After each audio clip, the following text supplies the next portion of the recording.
Muito bem-vindos, ou melhor, muito bem-vindos a mais um episódio do nosso canal Direito Criminal ao Vinho. Hoje a gente vai conversar sobre a política de drogas. Diogo Bussi é o nosso convidado, uma das maiores vozes a respeito da política de drogas no Brasil. Pega a sua taça, escolha seu vinho e venha com a gente. Um brinde.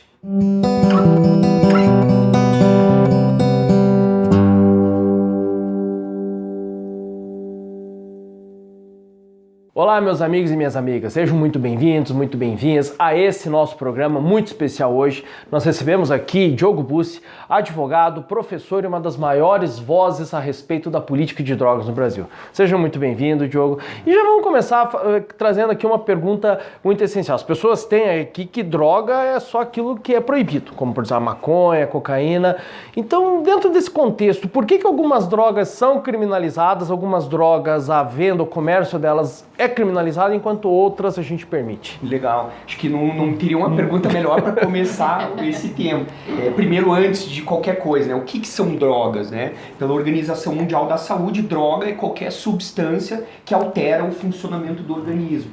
E nesse sentido, como você muito bem falou, algumas substâncias, pelas mais variadas razões, muito relacionadas à geopolítica, economia, principalmente, razões históricas, são estigmatizadas, moralmente julgadas e atualmente criminalizadas. E ao passo que outras drogas, outras substâncias, até pelo contrário, são culturalmente estimuladas. Mas eu acho muito importante para a gente ter um diálogo que avance, que gere uma reflexão realmente importante, a gente desestigmatizar esse conceito, né? Drogas. O que são drogas? Drogas são, inclusive, utilizadas, né, em benefício da saúde humana, elas são importantes. E é importante também saber, pontuar desde já, que não existe nenhum período da história da humanidade em que não houve a relação dos seres humanos com os mais variados tipos de substâncias, para os mais variados fins, né? Desde místicos, religiosos, mas também terapêuticos, medicinais,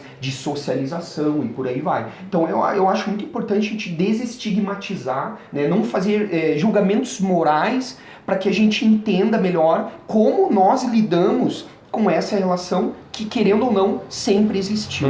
Agora, é um capítulo muito recente na história da humanidade, um momento em que a gente passou a criminalizar alguns usos, enquanto outros são culturalmente estimulados. Então, para responder objetivamente a tua pergunta, as razões, é muito importante estudar a história, né, da política de drogas, da criminalização, para entender que há razões, como eu disse, principalmente econômicas, que explicam por que algumas substâncias, como por exemplo a maconha, ela passou por um processo de demonização, né, de estigmatização e foi criminalizada, enquanto outras drogas como essa que a gente está usando aqui hoje, por exemplo. O próprio café. O café e chocolate. Exato. Me preocupa sobre mas eu acho que deve preocupar não é a droga em si, mas é a forma com que ela é utilizada, entendeu? E é por isso que é tão importante, tão fundamental você desviar o foco da substância em si, mas focar na forma com que ela é utilizada e principalmente, que eu acho que é mais importante para nossa reflexão aqui, como a sociedade lida com essa questão do ponto de vista de políticas públicas e de lei, né? Como o direito lida com isso. Então eu posso dizer já de início que são duas coisas bem diferentes. Falar de política de drogas e de mudanças na forma como nós lidamos com isso não significa negar os prejuízos que uma droga, seja ela qual for, pode causar para alguma pessoa, né? Pelo contrário. Agora, a gente tem que reconhecer que uma política de drogas equivocada, ela pode gerar problemas ainda mais graves do que o próprio uso de drogas em si. E a minha pergunta para você, a primeira delas, tem justamente esse enfoque, porque o Brasil, assim como outros países, tem utilizado o direito criminal como instrumento para lidar com a política, né, de drogas. Aos teus olhos, de um dos maiores especialistas nesse tema, que efeitos isso traz? Isso é o caminho certo ou não?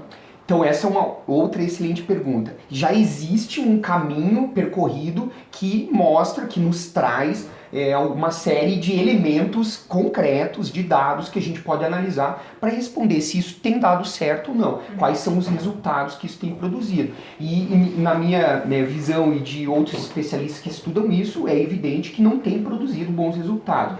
Vamos parar para pensar o seguinte, por quê? Qual que é a razão de se proibir o uso, a comercialização, a produção de algumas substâncias. São basicamente dois objetivos, tá? Dois objetivos almejados. O primeiro deles é reduzir ou inibir o consumo. Então acredita-se que proibindo aquela substância, o uso, a comercialização, acredita-se que com isso você vai inibir o consumo. Menos pessoas passarão a usar aquela substância. O que é, evidentemente, uma coisa, não se a realidade mostra que isso não acontece. Né? As pessoas não deixam de... o consumo das substâncias ilícitas não parou de crescer e as pessoas não deixam de consumir aquilo porque é uma substância ilícita. E o segundo objetivo é reduzir a oferta. Então, reduzir a circulação daquela droga. Acredita-se que proibindo você vai conseguir também reduzir a circulação daquela droga que se proíbe. O que também não se mostra, esse objetivo não tem sido alcançado. As apreensões não param de crescer dessas substâncias que são ilícitas. O que acontece é que a gente tem aumentado substancialmente, exponencialmente, a população carcerária do nosso país. O Brasil já é a terceira maior população carcerária do mundo, ultrapassou recentemente a Rússia, só está atrás da China e dos Estados Unidos, e boa parte dos que estão presos hoje no sistema penitenciário brasileiro são algum crime relacionado direto ou indiretamente, exatamente, às drogas. Mas principalmente aquelas pessoas que acabam sendo presas, uma questão que sim, a gente precisa refletir, não são, no final das contas, aquelas que controlam esse mercado que é multibilionário. São aquelas pessoas que estão na ponta de uma cadeia, que são aquelas que muitas vezes comercializam pequenas quantidades de droga, muitas vezes para manter o próprio uso, o próprio vício. E Diogo, na tua visão de especialista, porque a lei de drogas de 2006, ela trouxe, digamos assim, perto da lei de 76, alguns avanços. Ela tentou criminalizar o sujeito que é a mula, o sujeito que é aquele traficante que leva ocasionalmente a droga, lá do parágrafo 4º, artigo 33, que traz uma redução de pena, a própria questão do sujeito que é flagrado portando droga para uso próprio, mas ainda assim a gente percebe algumas coisas que me chamam a atenção nesses números, né? Primeiro, há sim um número de encarceramento maior hoje por causa do tráfico de drogas. A partir de 2006. A partir de 2006 e principalmente o número de mulheres. Exato. Isso é uma coisa que chama muita atenção. Está aumentando o número de encarceramento de mulheres envolvendo o tráfico. Na tua visão de especialista, por que isso ocorreu se a lei, em tese, era para ser um avanço em relação à nossa legislação de 76? Então, isso ocorreu por conta que acredita-se, disse, né, com a lei de 11.343 de 2006, teoricamente ou supostamente, houve o que muitas pessoas falam, a descriminalização do uso de droga. Mas não houve. Não pode-se dizer que no Brasil hoje o uso das substâncias ilícitas, como maconha e cocaína, é descriminalizado. Não é. O que a gente pode dizer é que houve uma tentativa de descarcerização, né? Que é diferente, mas isso também não aconteceu por quê? Por conta da subjetividade, a discricionariedade da autoridade policial que vai ali diante do acontecimento. Não há elementos objetivos, muitas pessoas argumentam no sentido de haver critérios objetivos para se diferenciar o uso do tráfico de droga. O que acontece é que, pragmaticamente falando, por conta da discricionariedade da autoridade policial, quem acaba sendo indiciado ou sendo encaminhado para uma delegacia sob acusação de tráfico de drogas são pessoas pobres, que não têm assessoria, não tem mínimo de informação dos seus direitos e tal. Um jovem que está fumando maconha na esquina da faculdade com uma pastinha embaixo do braço, ele não vai ser caracterizado como... Exatamente, mas muitas pessoas que estão em situação de extrema vulnerabilidade, usuários de crack, que estão na rua, em situação de rua, eles acabam sendo pegos com pequenas quantidades de crack, por aí vai, acabam sendo caracterizados como traficantes. Então alguns especialistas argumentam no sentido de a gente pensar em elementos objetivos para o critério, para caracterizar o uso, diferenciar o uso do tráfico, né? E com relação às mulheres, isso é uma das questões mais preocupantes mesmo, porque boa parte dessas mulheres que estão presas lá é porque estavam tentando levar drogas para dentro da penitenciária e acabam sendo presas, deixando para trás filhos, família, e gera toda uma cadeia de efeitos nocivos, né, que vão acabar, obviamente, sendo objeto de preocupação social. É uma questão muito preocupante. E, Diogo, o direito penal ele é todo construído em cima de uma ideia, vamos dizer assim, oficial, que é um discurso que a gente pode fazer academicamente, que está nos livros, que está na exposição de motivo das leis, mas existe sempre uma razão mais, enfim, implícita das coisas e real das coisas, né? O que você acha que está por trás dessa ideia de proibicionismo? Olha, primordialmente por trás, eu acho que o elemento mais importante, como eu disse, é um elemento econômico, mas seguido, ou melhor, sustentado por um elemento moral. Se vocês pegarem, isso é muito interessante, há muitos elementos, uma tecnologia que nos permite ter acesso a isso hoje. Se vocês pegarem, inclusive documentários e no YouTube, vocês pegarem a propaganda, né, com que foi disseminado uma ideia, que é essa ideia prevalecente hoje, com relação à maconha, por exemplo, que é uma substância emblemática para a gente fazer essa reflexão. Como que se deu esse processo de demonização da maconha? Chega a ser até um pouco hilariante, é meio engraçado, mas tem um fim triste por trás, um fundo triste por trás. Vocês vão pegar assim, aquelas imagens, aquelas propagandas da década de 50 e 60, que mostram, por exemplo, o perfil de uma dona de casa, de uma senhora, assim, dela pega e aparece fumando um cigarro de maconha, um baseado, e automaticamente o olho dela começa a virar, ela pega uma faca e vai, sabe, começa a ameaçar um filho. São coisas tipicamente assim, sabe? E isso, obviamente, foi feito massivamente, até mais recentemente, não é muito distante do que nós tivemos aqui no Brasil, muito inspirado nessa política norte-americana, que eram aquelas campanhas supostamente preventivas, porque o de prevenção não tem nada daquilo, mas que, por exemplo, mostrava aquela frigideira, um ovo fritando, você está vendo, e isso é o que acontece com o teu cérebro quando você fuma maconha. E aqueles vídeos que sempre trabalharam a cultura do medo e do terror, do pânico, né? Não trazendo informação, não trazendo, gerando, sabe, orientação para as mães, para as famílias que lidam com isso, um filho experimentando maconha e tal.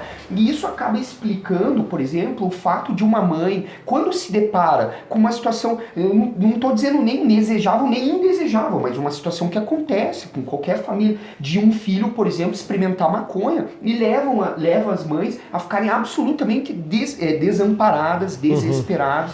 Quando eu fui responsável pela política de drogas aqui em Curitiba, eu tive essa oportunidade, sem brincadeira, gente. Era assim, quase que diariamente eu recebia ligações de mães falando literalmente assim: Diogo, eu peguei meu filho, ele tem 15 anos, experimentando maconha pela primeira vez, eu tô ligando para perguntar onde é que a gente pode internar ele.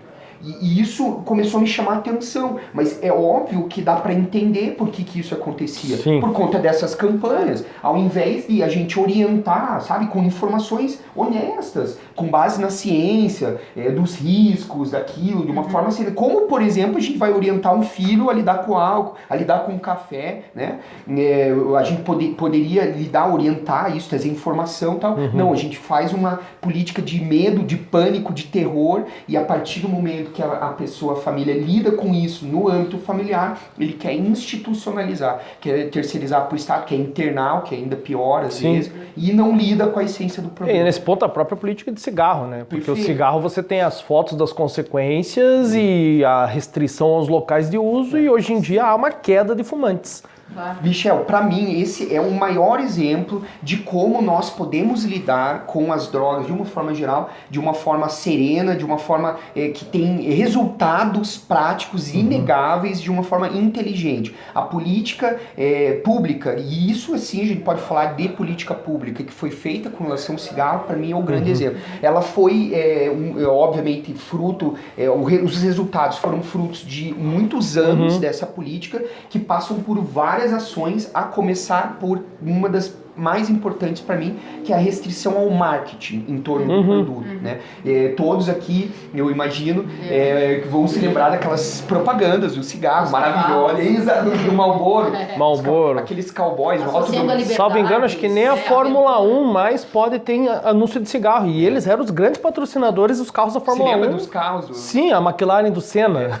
E o que mais pegava, aquele Marlborão lá. O Marlboro da... Mas a Marion falou um negócio importante, sempre associado a a aventura, mas também a festas. Sim. Eu lembro de uma também do Hollywood, o Free, era paraquedismo, aqueles carros que saíam da água e iam pra terra, festa e tudo mais.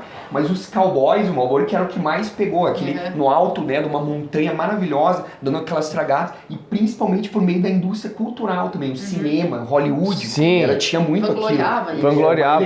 Era uma elegância. Isso. Aí ali começou, mas é óbvio que além daquilo teve uma série de medidas que são medidas de políticas públicas que em nenhum momento passaram pelo proibicionismo, pelo contrário, pela educação massiva de informação honesta, sem aquela... isso que eu ia falar agora. Perfeito. O produto foi sobretaxado, né? E os horários, regulamentação, aonde pode vender, para quem pode vender, até que horas pode vender, menores de 18 anos, enfim. Tudo isso permeado de muita informação e educação. Ao final disso, mais recentemente, a gente teve aquela lei que restringiu também os locais de uso, né? E isso é muito interessante, porque eu tinha professores que davam aula fumando. Eu também tive. No avião a gente fumava, né? E eu lembro ir trabalhando em restaurante. E no final de todo esse processo, a coisa mais importante que aconteceu foi mudança cultural, com uma política pública eficaz e inteligente. Ou seja, qualquer pessoa hoje se sente constrangida de acender um cigarro num ambiente coletivo. Houve uma mudança cultural. E é por isso que eu acho que essa política pública ela é uma política eficaz. Diogo, eu sei que você foi convidado para opinar no Supremo Tribunal Federal sobre essa ação que está em trâmite agora sobre a descriminalização do uso de drogas, né? Aos meus olhos, mas de dogmática penal, vamos dizer assim, é um tanto incongruente a decisão da maioria dos ministros que já votaram, porque eles querem falar sobre liberdade de escolha desde que seja a maconha. Isso para mim soa contraditório. O que você está sentindo e pensando a respeito desse movimento no Supremo? Eu acho que é um movimento, é uma ação entrante extremamente importante. Talvez, e eu acredito muito nisso, que no Brasil nós tenhamos uma mudança através do judiciário, que não é bom, não é positivo, mas eu acredito que isso vai acontecer, assim como aconteceu na Argentina, no México. A mudança no sentido de descriminalização se deu pelo Poder Judiciário, e eu digo isso pensando no contexto hoje do Poder Legislativo, do Executivo. Não há muito espaço para uma discussão, que é uma pena, porque eu acho que seriam as instâncias adequadas para repensar e para lidar com isso, mas é importante. As argumentações, o processo, a relatoria do Gilmar Mendes, né, ele fez um voto um pouco mais amplo, vamos dizer assim, que eu acredito muito numa descriminalização, não somente numa descriminalização, mas numa legalização, uma regulamentação. Acho que depois a gente precisa falar um pouco sobre isso, que é muito importante. O voto seguinte foi do Luiz Roberto Barroso e o do Luiz Edson Fachin. Mas como o professor Fachin foi meu professor, ele esteve presente na minha banca de mestrado, logo que ele foi nomeado ministro, ele me convidou para ser uma das pessoas que, para ir em largo, ele queria entender melhor. Eu achei muito legal a postura do ministro, e vários especialistas ele consultou e tal, eu fui um deles. E o voto dele foi num sentido de restringir momentaneamente a questão à cannabis, a maconha. Eu também penso muito na posição dos ministros, né, em que eles estão, e eu acredito sinceramente que é preciso sim repensar a política de drogas, e pode sim ser porque uma das argumentações, inclusive do Luiz Roberto Barroso, que precedeu a do Fachin, tem sentido, tem razão, ela é racional, no sentido que o Poder Judiciário, o Supremo Tribunal, não pode ser um laboratório também, né, apesar de que nesse sentido a ciência fundamenta assim, muitas coisas que indicam uma necessidade de mudança, mas ele, na visão do ministro Luiz Roberto Barroso, que foi mais ou menos semelhante ao do Fachin nesse sentido, o Supremo não pode ser um laboratório. Então eles entenderam que seria mais adequado ou mais seguro, vamos dizer assim, começar pela descriminalização com relação a cannabis, que tem uma razão também por conta do número de usuários, das drogas ilícitas usadas no mundo inteiro. Uma esmagadora maioria são usuários de cannabis, de maconha. Então, sem dúvida nenhuma, a descriminalização e eventualmente uma regulamentação, né, uma legalização seguida de regulamentação da cannabis, geraria um impacto inegável na saúde, em questões econômicas e por aí vai, que é um assunto também que a gente pode entrar vendo alguns países, alguns lugares que já estão agindo assim, regulamentando o uso da cannabis. E Diogo, a diferença, então, já que tem muito aluno nosso aqui, muito pessoal que assistiu os nossos vídeos, escuta a gente aí, que é do direito. A diferença da despenalização para descriminalização, a gente tem exemplos de despenalização no Brasil. Como que funciona o sistema brasileiro e quais são as diferenças desses termos? Isso é uma ótima pergunta, porque eu vejo muitas pessoas, até juristas, advogados, falando e discutindo sobre esse tema, que obviamente está em voga, mas às vezes fazendo inconscientemente fazendo confusão. A descriminalização, ela se refere ao usuário, à pessoa, o ser humano, que não seria criminalizado, não seria pelo uso de uma substância ilícita, a substância permanece sendo ilícita, mas a pessoa que faz uso daquela substância não vai sofrer as consequências, os efeitos do direito criminal, né? Seria no âmbito administrativo ou sofreria, vamos dizer assim, sanções administrativas ou até civis. Não estaria no âmbito do direito criminal. A legalização, ela diz respeito já a toda essa cadeia de produção, de comercialização. Uma substância que é ilícita, ela seria legalizada. E na sequência, evidentemente, você não vai conseguir regulamentar uma substância que é ilegal, que é ilícita. Então, geralmente, um processo de legalização é seguido de um processo de regulamentação.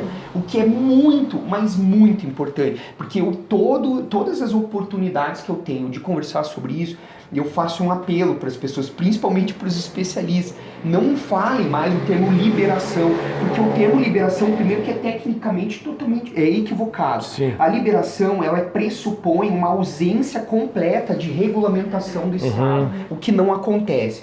A gente ouve muito, por exemplo, lá no Uruguai liberaram a maconha. Nada mais equivocado e falacioso, porque, pelo contrário, foi um processo de legalização seguido de regulamentação. E às vezes, quando o Estado regulamenta o uso e a comercialização e distribuição de uma substância, ele tem até mais condições de restringir o uso, sabe, do que uma substância que está no mercado negro, está à margem da lei. A gente poderia até mesmo dizer, e há muita gente que diz isso, que hoje é liberado as substâncias que são ilícitas, porque qualquer pessoa que quer fumar maconha ou cheirar cocaína ou usar substâncias que são ilícitas, tem muito fácil acesso. E sem qualquer controle de qualidade. De tudo isso, né? E há também uma subnotificação das pessoas que usam, porque as pessoas que usam e precisam de ajuda não vão a um posto de saúde, por exemplo, com medo de serem julgadas e até mesmo criminalizadas.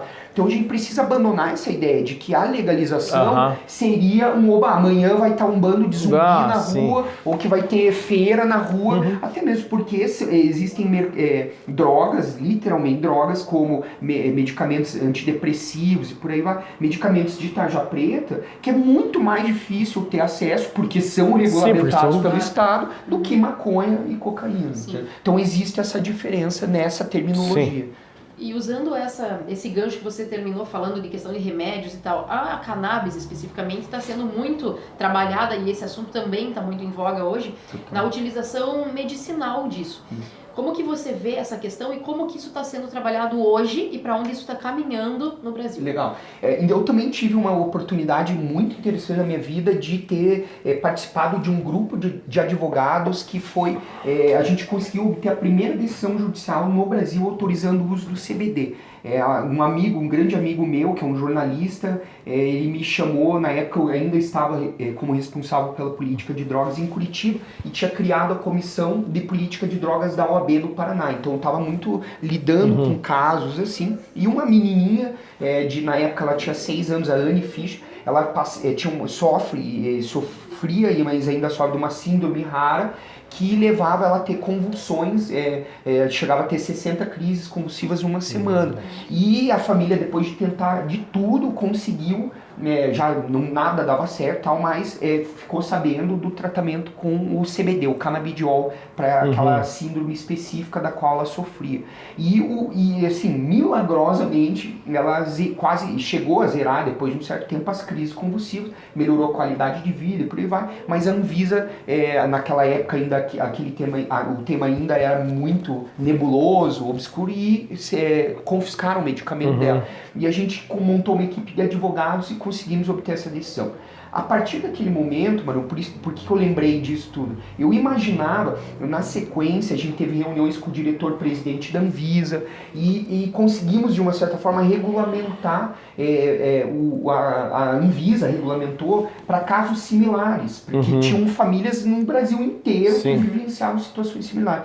E eu imaginava, com um certo otimismo, que a partir dali a gente... Só que, infelizmente, hoje, não dá para negar que há um evidente retrocesso por conta de algumas políticas novas, de visões de mundo da atual gestão do país que estão regredindo em alguns avanços que foram conquistados depois de muito trabalho. Ou seja, acabaram de aprovar agora, o presidente sancionou uma mudança, né, na Lei 11.343 de 2006, que vai num sentido contrário ao que há de mais avançado, vamos dizer assim, na comunidade científica mundial. Porque para, por exemplo, pautar essa decisão que a gente obteve na Justiça Federal de Brasília, a gente recorreu a neurocientistas, psiquiatras, os laudos, né, inclusive do psiquiatra que atendia aquela menina.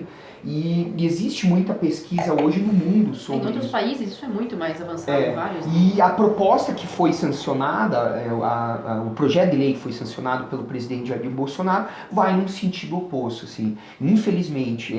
Inclusive, eu acho que é importante pontuar, é muito anticientífico, sabe? A pesquisa mais importante que foi realizada sobre isso, sobre o uso de drogas no país, foi censurada porque ela mostrava um caminho diferente se quer, vamos dizer assim, sabe? E a situação é tão absurda que até foi noticiado pais que preferem, vou ser preso, mas eu vou plantar maconha na minha casa para poder dar um jeito de... Michel, teve recentemente uma audiência pública na Assembleia Legislativa do Paraná, da qual também participei, mas eu já convivo com essas pessoas há muito tempo, mães. Eu mesmo lá na Anvisa, eu presenciei aquilo, a pequenininha Anne Fischer, a coisa mais linda do mundo, tendo crises convulsivas. E eu só vi um pequeno recorte da vida daquela família. Mas eu fico imaginando 6 anos de uma vida com 60 crises convulsivas. E a partir do momento que ela obtém uma substância, cara, que inegavelmente melhora a qualidade de vida da filha,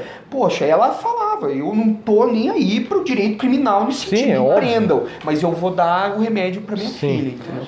E Diogo, o próximo passo, e quando se chegarmos à questão da regulamentação do uso de drogas, porque muito se fala, eu até vejo, assim como eu participo de alguns debates, o Uruguai é um exemplo mais próximo, né? Até o Uruguai ele tem enfrentado problemas, aí aqueles meus amigos que são contra mandam aquelas porque cresceu o tráfico no Uruguai, mas o Uruguai tem uma questão de ser uma questão mais burocratizada, as farmácias estatais, registros, etc.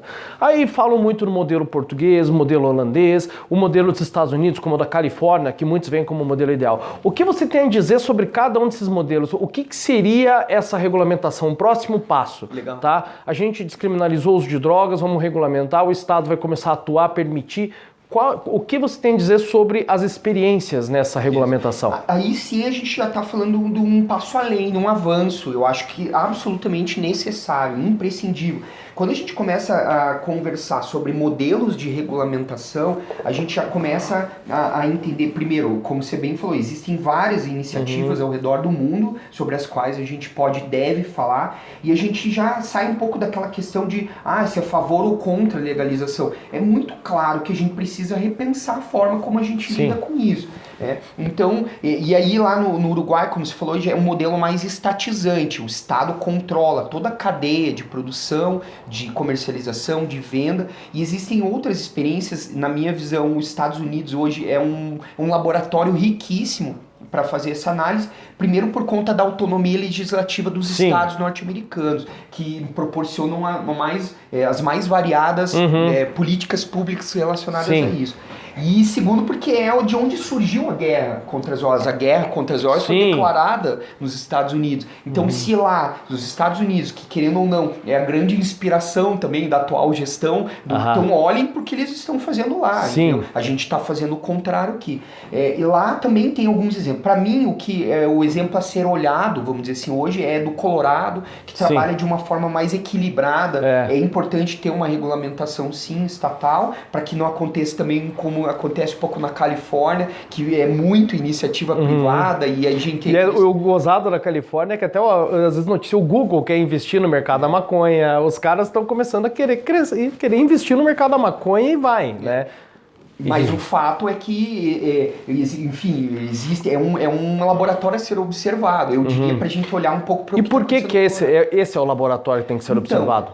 Principalmente assim, porque eu acho que como a guerra às drogas, como a gente começou a conversar aqui no início da nossa conversa, ela surgiu essencialmente por questões relacionadas à economia, é por questões relacionadas à economia que ela está mudando também. Ou seja, a arrecadação tributária que alguns estados norte-americanos estão conseguindo, por conta da regulamentação disso, daí isso está sendo revertido aonde? Em educação, em construção de escolas, sabe? Então, eles olharam para uma coisa que sempre existiu, que é o uso de substância e tal, mas ao invés de... Porque o custo da manutenção do sistema penitenciário sobrecarregado com pessoas que são presas por conta de uso a gente que paga. Eu vou dar um caso concreto só para ilustrar isso para os ouvintes do canal. Quando eu já fui resgatar jovens de 19 anos que foram presos com maconha, sabe, com pequeno quantidade, presos em uma carcerária da Polícia Civil. Gente, quando eu chegava lá nesse lugar, eu não conseguia... A primeira coisa que eu imaginava é como que ele vai sair de lá, um menino de 19 anos que está num lugar onde nem rato consegue sobreviver, porque foi pego com 60 gramas de maconha. Não tem sentido. O custo social, se não for pela questão humana que sensibiliza as pessoas, que seja pelo custo econômico. Nós estamos pagando para... Como que um menino desse vai sair de lá, né? Por conta... Então, a manutenção do sistema penitenciário hoje é uma questão, sim, a ser pensada do ponto de vista econômico. Se o ponto de vista humano não sensibiliza as pessoas. Isso para mim é uma coisa muito clara. Pelo ponto de vista humano, a coisa desandou e foi justamente a política de drogas sempre foi desenvolvida, né? Agora, economicamente falando, também existe uma certa, pelo menos, não sei se você confirma essa informação, mas existe uma certa pressão em termos de grandes corporações que hoje têm interesse. Tem interesse. Também. Mas, quando eu penso na manutenção desse modelo insano, que tem gerado tanto problema, tanta coisa, e não tem alcançado os objetivos para os quais foi idealizado, como a gente estava falando, inibir o consumo e diminuir a oferta de substâncias, não está funcionando. Pelo contrário, está produzindo efeitos terríveis. E quando eu penso por que isso é mantido, é a única explicação que eu tenho. Né? Inclusive, eu acho que, coincidentemente, até puxando um gancho, aproveitar que a presença de uma pessoa que coincidentemente está aqui hoje, que é um dos grandes especialistas e também um cara que foi muito importante para a política de drogas do país, o Rodrigo McNive. E é interessante a gente contar com a presença do Rodrigo aqui, porque ele dirigiu um dos documentários mais importantes, sem exagero nenhum, da política de drogas no Brasil. Ele reuniu, não só do Brasil, né, Interson Zaffaroni e muitos outros especialistas do mundo, e reuniu, né, uma série de experiências que estão acontecendo ao redor do mundo, que é muito importante a gente pensar. Rodrigo, o destino te colocou aqui hoje. E foi uma coincidência grande. Aqui a gente tem que falar, né? Com a gente tá gravando isso num domingo à noite e o Rodrigo tá aqui. Verdade. É um prazer, é sempre bom ter um espaço, né, pra gente poder falar disso. Bom, o filme foi de 2010, foi quando ele foi lançado. Qual é o nome do filme, Rodrigo? E aonde tá esse... Tá no YouTube. No YouTube. Tá. Cortina e Fumaça no YouTube. Mais de 600 mil visualizações, bem legal. Mas, enfim, basicamente foi uma busca minha, pessoal, em relação a esse tema, né? Enfim, eu moro no Rio de Janeiro, uma cidade que tem esse destino meio fatídico, né, em relação à violência relacionada ao proibicionismo. E me chamava muita atenção certas incongruências em relação à realidade. E aí eu comecei a ler, comecei a pesquisar muita coisa e fui descobrindo essas pessoas que o Diogo se referiu, que eram pessoas que falavam já sobre esse tema, falavam um outro discurso, né, eram totalmente a favor da legalização, eram antiproibicionistas, né, de raiz. Como o próprio FHC, presidente do país. E essas pessoas falavam ali nas suas bolhas, assim, muito timidamente. Eu lembro até um grande amigo, por exemplo, neurocientista, que é super conhecido, eu lembro quando eu fazia entrevista com ele, ele ficou assustado, porque esse cara que está querendo falar sobre esse tema e tal.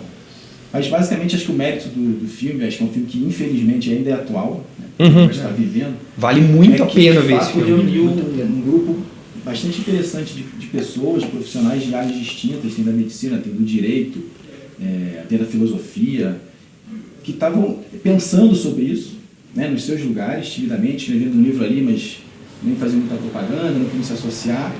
E de repente esse filme junta essas pessoas que não se conheciam pessoalmente, mas se conheciam, né, eu sei aquele cara aquele médico, aquele jurista. E elas acabaram se reunindo nesse filme, enfim, vão se conhecendo, acho que é um grande mérito. Mas deixa eu só fazer uma parte que é importante isso, um grande mérito, sim, mas a partir dali, por exemplo, hoje existe um movimento importantíssimo no país que é a Plataforma Brasileira de Política de Drogas, mas antes disso, alguns movimentos da sociedade civil surgiram através do filme, porque foram pessoas que se conheceram através. Poxa, olha o que aquele cara tá fazendo lá, enfim, né, do Siddhartha, lá no norte do país, outros no sul do Brasil. Não falei dele, mas era brasileiro. Pô, pessoas incríveis, assim. E muita mobilização real e concreta surgiu a partir do filme. E Rodrigo, agora o filme então está completando quase 10 anos. Sim. O que você vê de mudança de lá para cá? Você acha que esse cenário não mudou tanto, evoluiu, involuiu? O que houve? Eu acho que mudou muito, né? Eu acho que evoluiu muito. O que não evoluiu, acho que ficou no mesmo lugar, ou um pouco mais de radicalismo, digamos assim. Eu acho que as pessoas que são radicalmente contra, por exemplo, até discutir sobre uma nova política, elas já pensavam isso, talvez não tivesse espaço para vir à tona com tanta prepotência, digamos assim, mas já existia. Agora, sem dúvida, assim, é inegável que o mundo mudou muito em relação a isso. Né? Vocês estavam conversando aqui, eu estava acompanhando ali sobre a Califórnia, os Estados Unidos, né? Os Estados Unidos é um exemplo crasso, porque ele legalizou não só o uso medicinal, que a gente aqui no Brasil ainda está, né, nessa briga, como o recreativo. O uso adulto, assim, né? O adulto. Então tem lojas hoje que parece uma loja da Apple. Impressionante. Se é bom ou se é ruim, né? Como o Diogo muito bem falou, é um laboratório que eu acho que vale muito observar. Então acho que em relação à cannabis, à maconha medicinal, seja o CBD, que é um princípio ativo, seja a própria maconha como um todo, mudou absurdamente, né? E em relação às outras drogas, eu acho que ainda estamos aí nessa contenda, digamos assim, que é complexa pra caramba. Eu acho que o filme também tenta trazer isso, tenta trazer olhares de muitos lugares, porque é um problema que junta muitos lugares, não é simples. Foge do direito criminal. Claro. E muito na parte cultural, vocês estavam falando sobre isso, que é a minha área, digamos assim, né? Eu trabalho com comunicação, com cultura, que a cultura ela acaba dando também uma chancela a certos radicalismos. Né? Então, desconstruir certas verdades que foram culturalmente, né, marteladas nas nossas cabeças é muito importante para vir junto nessa discussão plural. E, Rodrigo, quantas pessoas você entrevistou para fazer esse filme? Então, para o filme foram cerca de 40. 40? Mas só tem umas 20 muitas. Né? E assim, eu digo quando eu vi que o FHC defendendo essa política da descriminalização, me chamou a atenção. Quem foi o convidado, quem foi o entrevistado que mais te chamou a atenção, assim, do que falou, de você pensar assim, nossa, esse cara pensa isso?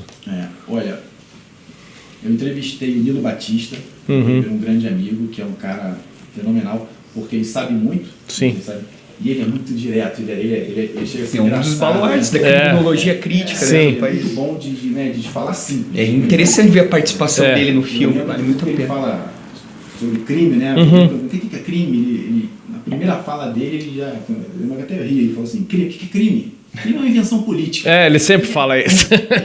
Nossa, Como assim? Ele já joga para uma discussão no nível, sabe? E fala de uma forma simples. Um delegado também, que é uma figura, né, também conhecido, Orlando Zacconi. Orlando Zacconi, sei. Também muito bom. Ele tem um livro muito bom falando. Tem muito bom. Um excelente convidado para vocês, porque ele também fala de uma forma muito simples, né? Então ele compara, estava falando aqui na questão das novas empresas, né, do varejista, né, da droga, ele compara, né, a boca com o boteco, né? Quem ganha dinheiro não é o cara do boteco, quem ganha dinheiro é o cara da Brahma, né? É Ambev, enfim. Então, Então, E eu gostei muito da fala do Zaffaroni também, me chamou a atenção. Né? Você foi até lá, a Argentina? Então, assim, para mim também foi uma revelação, né? Foi uma descoberta, né? Foi um filme sendo feito e sendo refeito ao longo do seu fazer. Então, é difícil até elencar um ou outro, Sim, mas todos legal. Muito pertinentes nas suas áreas, contundentes nas suas falas também. Muito bom. Obrigada, que bom que coincidiu. De você estar aqui. É legal. Mas é Tá precisar sim. falar muito de cultura, né? Aí o Diogo mencionou os Estados Unidos. Eu queria lembrar, assim, os Estados Unidos, eles têm uma experiência de legalização. As pessoas às vezes esquecem isso, porque o álcool foi proibido. Sim, foi proibido. Então, a proibição do álcool é que, né, Gerou uma maconha, aquela violência toda. E aí eles têm que voltar atrás, né? Então eles têm que regulamentar o álcool novamente. Então, que foi uma experiência De legalização. De legalização. Então, De legalização. as pessoas esquecem disso. Sim. Né? E uma outra observação que eu posso colaborar aqui em relação às questões culturais, que as questões econômicas são, né, estão na raiz também do problema, mas a cultura vem muito, como eu falei, chancelando isso. Então, o ópio foi por causa dos chineses nos Estados Unidos, a cocaína por causa dos negros, do jazz, a maconha por causa dos mexicanos. Então tem sempre uma figura, né? Tem sempre aquele inimigo. Tem um elemento étnico, né? Étnico, tal, racista, né? No Brasil também se fala. Sim. Mas De controle populacional. E essa figura sempre do inimigo, né? Que é sempre aquele isso aí. fácil, né? Enfim, no direito vocês sabem disso. Mas que passa às vezes desapercebido para a população, né? Porque vai sendo ali lobotomizada, né? Que é aquele inimigo, aquele Normalizado. Legal. Bem, agora a gente vai passar para a nossa parte aqui de falar dos vinhos, né? O Diogo, deixa eu confessar aqui, até quando ele mandou mensagem para a Marion, ele falou, eu gosto do Pinot Noir. Então, Diogo, eu gosto. Eu também, eu já falo, tô na fase do Pinot Noir, indica um Pinot Noir bom aí e conta como começou a tua relação com o vinho, como que você trabalha com o vinho, qual que é a tua relação e já indica um vinho bom para nós aí. Então, eu vou ter que ser bem sincero com vocês, eu não sou um grande entendedor, mas eu sou um grande apreciador. Um grande bebedor de vinho. Eu recebi uma dica que eu vou compartilhar com todos os que acompanham o canal, que é uma dica que para mim foi muito preciosa. Eu, como não conheço muito, um grande amigo falou, Diogo, quando você não souber muito bem que vinho comprar, tá, querendo tomar um vinho no mercado, pegue um vinho do Alentejo, né? Porque não vai ter erro. E eu tenho feito, seguido essa dica que tá dando certo. Tá dando certo.